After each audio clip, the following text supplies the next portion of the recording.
Okay, in true Big Family Homestead form, today has been awesome and a nightmare all at the same time. Yeah. So, not only are we exhausted, we got a lot done. Good, bad, stuff broken again. And I think the word, the words that Howard used were catastrophic failure. So, watch and enjoy. Who's excited for baling day? Are you excited? Happy faces. Mama's excited.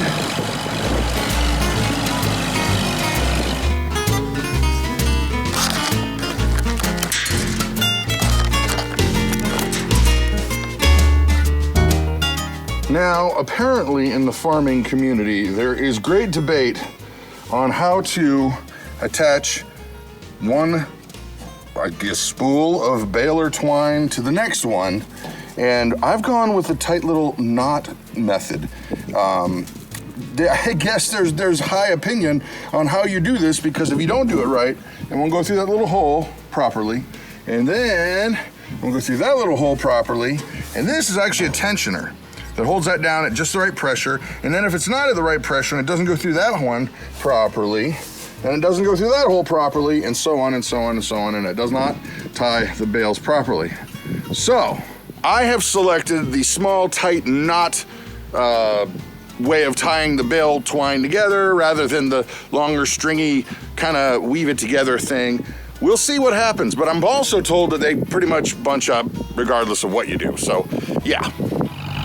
All right, so Christa's got this all raked up. This will be the second time because it got a little wet, but it's looking good.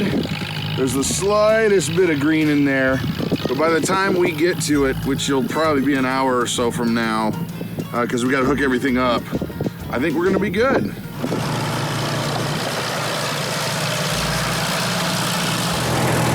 You got this, baby, or you need me to do it? No, I got it. You got it? See? I got it. I didn't doubt you for a second. This city girl can do farming. So Mama's got the rows all raked up, and now we're gonna switch gears, and it's time for some baling time. You guys are excited, aren't you, Caleb? Caleb's not excited.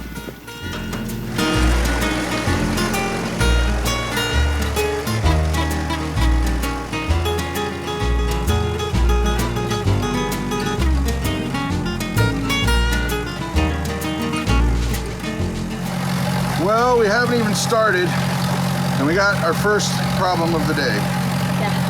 There's a flat tire. I don't have a tire. No, I don't have a tire either. You got a tire? No. Why not? You got one right here. It's a spare one right there. You got a tire? I wish. Well, we'll call a guy. Yeah. Maybe we know a guy. We know a guy. All right. So fortunately for us, the awesome individual who loaned us this hay wagon is not filled with rage, hatred, bitterness, malice, or otherwise anger issues. Matter of fact, he said, you know what? The fastest way to deal with this is not change that tire right now, because he's baling hay too, is come get another wagon.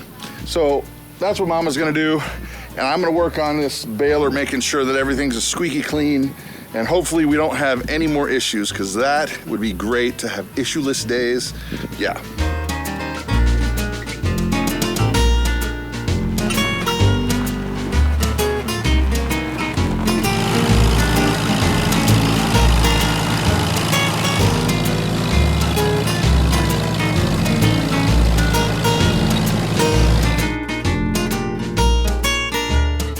Maybe 1/20th of one row going, and our ingenious our tie strap broke.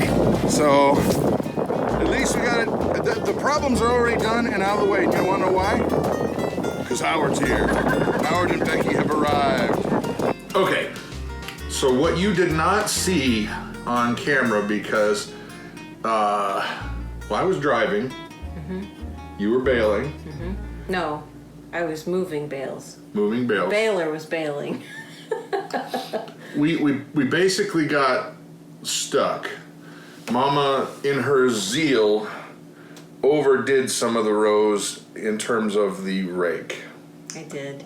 Well, some of them looked small, and I had to turn it this morning so that the bottom would dry of the dew, and, well, they looked small, so I was like, well, I'll just combine them. So she made windrows that were double thick, that if you had bigger equipment, probably be no problem. But our tractor is great for the smaller size. So it was struggling. And, well, she didn't know. No, I didn't She didn't know. And it looked like a normal windrow size? For big tractors. No, even just for what we had done before. So. I didn't think so, but what do we know? We're learning. Right. We're learning. And so, yeah, Howard was like, this is kind of big right there. Yeah. But we went ahead and we were doing it, and it was great, and we were about, would you say 90%? Towards the end? At the end? Yeah, I When would it- say when probably it happened? 95%. When it happened. When it happened, about 95. Because there was one full row left. Kind of. No, And there then- wasn't. Oh, there wasn't? No. Oh. Maybe, okay, we're going to call it 95% done. Yeah. And I forget why we were stopping. Oh, I remember, because we were trying to kick more hay into it because it was getting overbound. Yeah. And so we were kicking more hay into it, so we were starting. And then we went to go back again. There was this loud pop, bang sound. And Howard's like, no more. And we looked, and there's big chunks of metal, like big broken pieces of thick steel.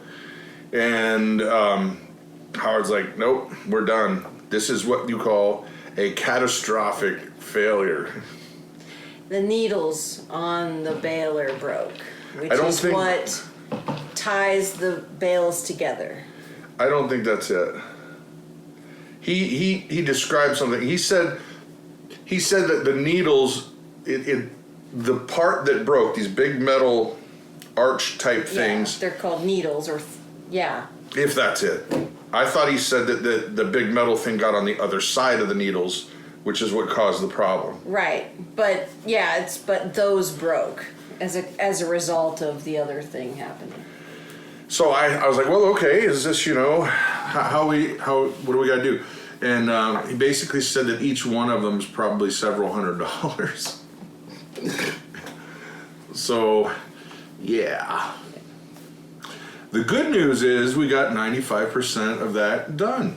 Well, and what I was thinking, since it's still dry, we can just take the wagon out there and just pick it up with some hay forks and leave it loose on the wagon until we can get the baler repaired, because I don't want to lose out on, that's probably, 20 bales?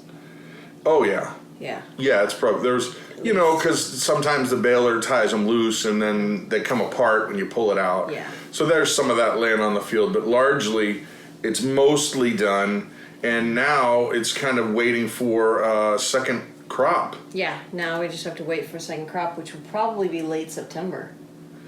I'm going to ask smarter people than me. Yeah, I'm just thinking of the weather, that's all. But Howard was commenting, saying that he thinks that field, even though it hasn't been touched in a long time, looks like we're going to get some good hay off the second crop. Yeah, which will be great for Macy. Right. Yeah. And we're right now right below what we need for the winter. Excuse me. It's all my pink Kool-Aid. For the winter. So if we get anything off the second crop, we're going to be golden. Yeah.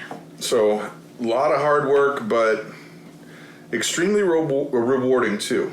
Very, very rewarding to be able to cut and bale our own hay, and it not cost us anything but labor, really. Yeah.